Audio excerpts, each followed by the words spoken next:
তো আমি তো প্রত্যেকবারই ট্রিটমেন্টে যেতাম একলা একলা, যেহেতু বাবা মাকে বলি নাই। শুধু আমার যখন সার্জারি হলো তখন আমার ছোট ভাই গেছিল। ওই যে আপনাকে একটা কথা বললাম না, ওই যে ভূত থেকে ভয় পেতাম, রাক্ষস নিয়ে ঘুমায় থাকতাম এই জন্য। দারুণ লাইন বললা। সো এবার ওই তখন থেকে তো আমি সাহসী হয়ে গেছি।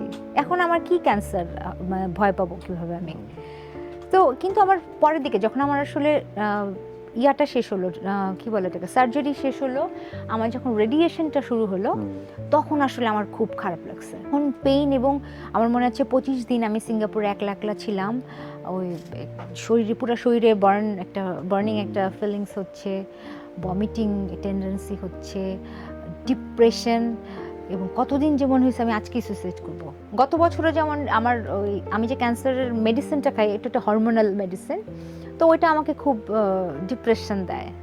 খুব মেন্টালি খুব আমাকে এনজাইটি দেয়, ডিপ্রেশন দেয়, আমাকে খুব ট্রিগার করে ওইটা। তো আমাকে ডক্টর অ্যান্টি ডিপ্রেশন মেডিসিন দিল। দেওয়ার পরে আমি অ্যান্টি ডিপ্রেশন মেডিসিনটা খাওয়া শুরু করলাম।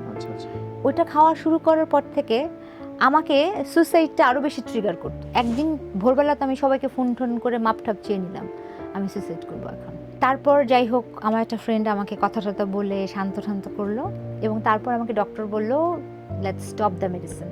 তারপর আমি মেডিসিন স্টপ করলাম।